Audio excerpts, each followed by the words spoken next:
নমস্কার। 15ই আগস্ট কি দেশে ফিরতে চলেছেন বাংলাদেশের প্রাক্তন প্রধানমন্ত্রী শেখ হাসিনা।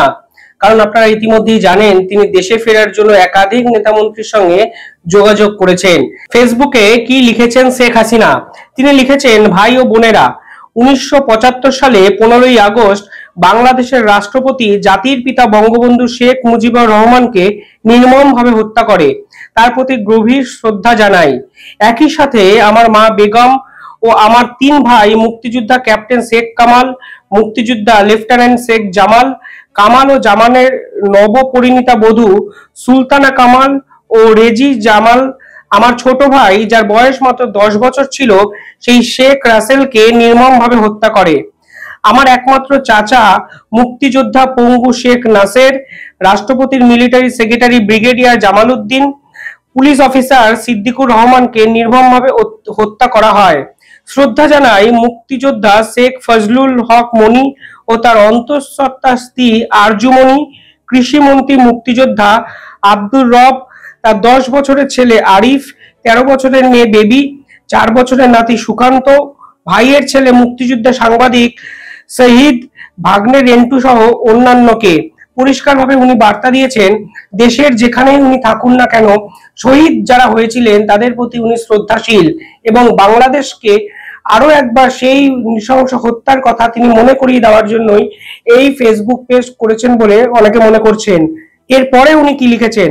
উনি লিখেছেন, 15ই আগস্ট যারা শাহাদাত বরণ করেছেন তাদের সকলের আত্মার মাগফিরাত কামনা করছি এবং শহীদের প্রতি আমার শ্রদ্ধা জ্ঞাপন করছি। পাশাপাশি এখানেই থেমে থাকেননি শেখ হাসিনা। শেখ হাসিনার কথা বললেই এখন যে বিষয়টি সারা বিশ্বে চর্চিত হয় তা নিঃসন্দেহে ছাত্র আন্দোলন। তিনি মনে করেন এই ছাত্র আন্দোলনের পিছনে আমেরিকা যুক্তরাষ্ট্রের হাত আছে। একাধিক নিউজ পেপারেও এই ছাত্র আন্দোলনের পিছনে যে ষড়যন্ত্র বা নাশকতা তা যে বিদেশি শক্তির আন্দোলনে হচ্ছে তা বিভিন্ন ক্ষেত্রে প্রকাশিত হচ্ছে। তিনি তার ফেসবুক পোস্টে আরো লিখেছেন, গত জুলাই মাস থেকে আন্দোলনের নামে যে নাশকতা, অগ্নিসন্ত্রাস ও সহিংসতার কারণে অনেকগুলো তাজা প্রাণ ঝরে যাচ্ছে। ছাত্র, শিক্ষক, পুলিশ, এমনকি অন্তঃসত্ত্বা নারী পুলিশ, সাংবাদিক, সাংস্কৃতিক দেবী, কর্মজীবী মানুষ, আওয়ামী লীগ ও সহযোগী সংগঠনের নেতা কর্মী, পথচারী ও বিভিন্ন প্রতিষ্ঠানে কর্মরত যারা সন্ত্রাসী আগ্রাসনের শিকার হয়ে মৃত্যুবরণ করেছেন তাদের প্রতি আমি শোক জ্ঞাপন করছি। পাশাপাশি স্বজনহারা বেদনা নিয়ে আমার মতো যারা বেঁচে আছেন তাদের প্রতি আমি সহমর্মিতা জানাই। আমি এই হত্যাকাণ্ড ও নাশকতার সাথে জড়িতদের যথাযথ তদন্ত সাপেক্ষ দোষীদের চিহ্নিত করে উপযুক্ত শাস্তিমূলক ব্যবস্থার দাবি জানাচ্ছি। আর এখানে উঠেছে একাধিক প্রশ্ন। আপনারা ইতিমধ্যেই জানেন ছাত্র মৃত্যুর দায়ে শেখ হাসিনা সহ 7 জনের বিরুদ্ধে মামলা দায়ের করেছে বাংলাদেশ পুলিশ এবং পাশাপাশি স্বরাষ্ট্র মন্ত্রক সূত্রে যেটা জানা যাচ্ছে শেখ হাসিনাকে দেশে ফিরিয়ে বিচারের আওতায় আনতে তারা উদ্গ্রীব। ঠিক এখানে শেখ হাসিনা পাল্টা কার্যত মাস্টার স্ট্রোকটি ছুড়ে দিয়ে বিশ্বের কাছে প্রকাশ করলেন যে এই নাশকতা, এই জঙ্গি আক্রমণ বা এই ছাত্র আন্দোলনের পিছনে যে ষড়যন্ত্র লুকিয়ে আছে তাদের খুঁজে বার করে যেন বিচারের আওতায় আনা হোক। অর্থাৎ যার বিচার করার জন্য বাংলাদেশ সরকার উদ্গ্রীব হয়ে উঠছেন তিনি নিজেই উল্টে বিচার চাইছেন। আর এখানেই এক কনফিউজিং অবস্থার অবতারণা হয়েছে গোটা বিশ্বের সামনে। এটা কি শেখ হাসিনার মাস্টার স্ট্রোক, নাকি শেখ হাসিনা পরিষ্কারভাবে বিশ্বের কাছে বারংবার বলতে চাইছেন তাকে পথ থেকে হাঁটানো বা তাকে বাংলাদেশে থেকে ভারতে পালিয়ে আসার পিছনে গভীর ষড়যন্ত্র লুকিয়ে আছে তা বিশ্ব খুব তাড়াতাড়ি জানতে চলেছে। মোহাম্মদ ইউনূসের সরকার এই 15ই আগস্ট নিয়ে কি ভূমিকা পালন করেছে আপনারা যদি দেখেন, মোহাম্মদ ইউনূসের সরকারও একটি বিজ্ঞপ্তি জারি করেছে কাল, যেখানে 15ই আগস্টকে শোক দিবস হিসেবে পালন করা হবে না, বরং বাংলাদেশের নতুন স্বাধীনতা উদযাপন করা হবে বিভিন্ন জায়গায়। অর্থাৎ মোহাম্মদ ইউনূসের অন্তর্বর্তী সরকার ছাত্র আন্দোলনের যে ছাত্রদের যে ভূমিকা ছিল, জয় উল্লাস ছিল, সেটি কি কার্যত স্বীকৃতি দিয়েছে এবং বাংলাদেশের যে ইতিহাস, বাংলাদেশের যে পরম্পরা সেটাকে কার্যত ধুলোয় মিশিয়ে দিয়ে শোক দিবসকে স্বাধীনতা উদযাপনের দিবস নামে একাধিক জায়গায় উদযাপনের একটা চেষ্টা করা হচ্ছে। মোহাম্মদ ইউনূসের সরকার কি বলেছে?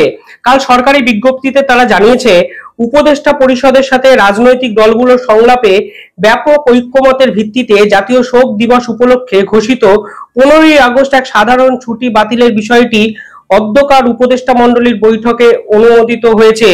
অর্থাৎ সাধারণ ছুটি 15ই আগস্ট কিছুতেই থাকবে না, বা থাকলে জাতীয় শোক দিবস হিসেবে পালন করা হবে না।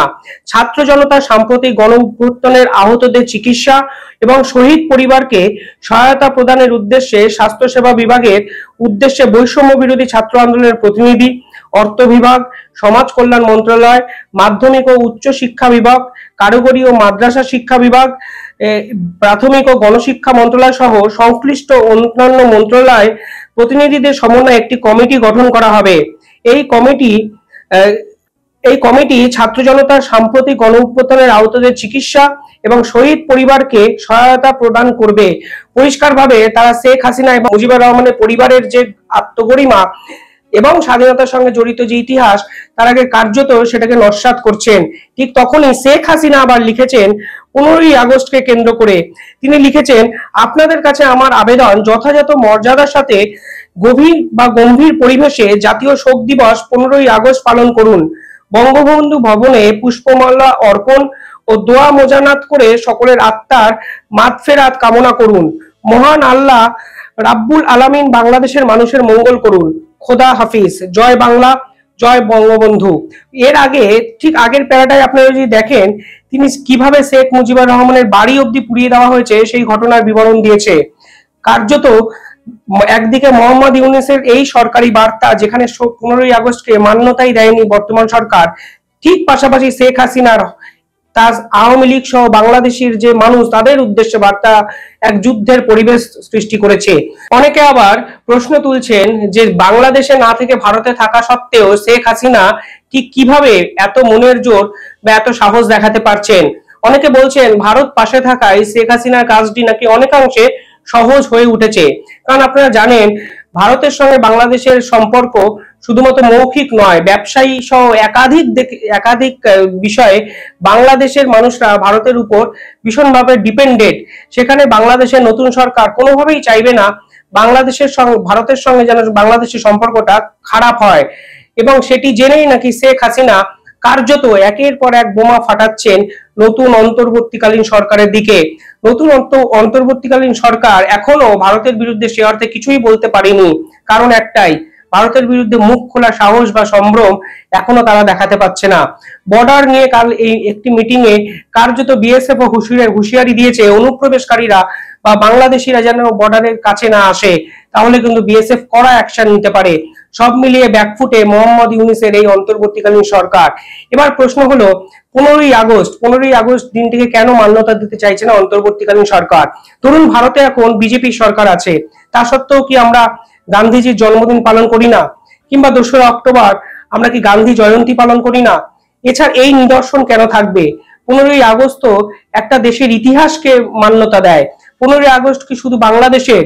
আপনারা কি কোথাও গিয়ে বাংলাদেশের মানুষ যারা শুনছেন এই প্রশ্ন নিজেদেরকে যদি আপনারা করেন, ভারতের সঙ্গে বাংলাদেশের সম্পর্ক এখন যে জায়গায় আছে তা সাইডে রেখে আপনারা প্রশ্নটা করুন যে বঙ্গবন্ধু মুজিবুর রহমান কি বাংলাদেশের জন্য কিছুই করেননি? আর যদি বঙ্গবন্ধু মুজিবুর রহমান না থাকতেন তাহলে কি বাংলাদেশ স্বাধীন হতে পারতো? তাহলে যে লোকটি নিজের দেশের স্বাধীনতার জন্য সর্বস্ব দিলেন, কূটনীতিক ভাবে, রাজনৈতিক ভাবে, একাধিক ভাবে প্রাণপণ পরিশ্রম করে দেশকে স্বাধীন করলেন, তার মূর্তি আপনারা ভাঙলেন, এতটাও মেনে নেওয়া গেল। কিন্তু যে দিবসটি ইতিহাসের পরম্পরা মেনে পালিত হয়, ইতিহাস যে দিনটিকে মান্যতা দেয়, হঠাৎ করে সরকার পরিবর্তন মানে ইতিহাসকে মুছে দিতে হবে, এ কথা কেউ বলেনি। ভারতীয়রাও অনেক কিছু পছন্দ করেন না বিজেপি সরকারের, কিন্তু তা সত্ত্বেও কিন্তু আজও আমাদের টাকার নোটে মহাত্মা গান্ধীর ছবি, আজও কিন্তু আমাদের পুলিশের ইউনিফর্ম পরিবর্তন করার সাহস কেউ দেখায়নি। আজও কিন্তু আমাদের মহাত্মা গান্ধী থেকে শুরু করে একাধিক স্বাধীনতা সংগ্রামীকে একইভাবে পূজিত করা হয়, পালন করা হয়। কেউ বলেনি ক্ষুদিরাম বাংলার বলে আমরা তাকে মান্যতা দেব না, কেউ বলে না আমরা বাংলার বলে নেতাজি সুভাষচন্দ্র বোসকে আমরা সেই অর্থে গুরুত্ব দেব না। স্বাধীনতা নামক এই শব্দটি যখন আসে, তখন দেশ, রাজ্য, রাষ্ট্র সবকিছু মিলেমিশে রাজনীতির ঊর্ধ্বে ভাবতে হয়। আমার দৃঢ় বিশ্বাস বাংলাদেশও হয়তো পরবর্তীকালে সেটাই ভাববে।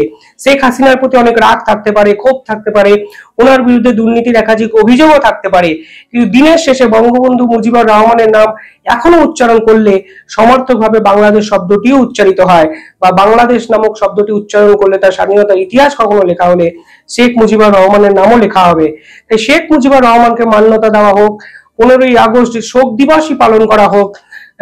অন্তর্বর্তী সরকারের যে উদ্দেশ্য ছাত্রদের উচ্ছ্বসিত করা, ছাত্রদের এনকারেজ করা, তা আমি ছোট করছি না, কিন্তু কোথাও গিয়ে ইতিহাসকে মান্যতা দেব না এই প্রবণতাও সমর্থনযোগ্য নয়। আপনারা কি ভাবছেন? 15ই আগস্ট কি মানুষের মনে রাখা উচিত? নিঃসন্দেহে কমেন্টে জানাবেন। দেখতে থাকুন দ্য ইন্ডিপেন্ডেন্ট বেঙ্গল। চ্যানেলটি ভালো লাগলে একটু সাবস্ক্রাইব করে দেবেন। ধন্যবাদ।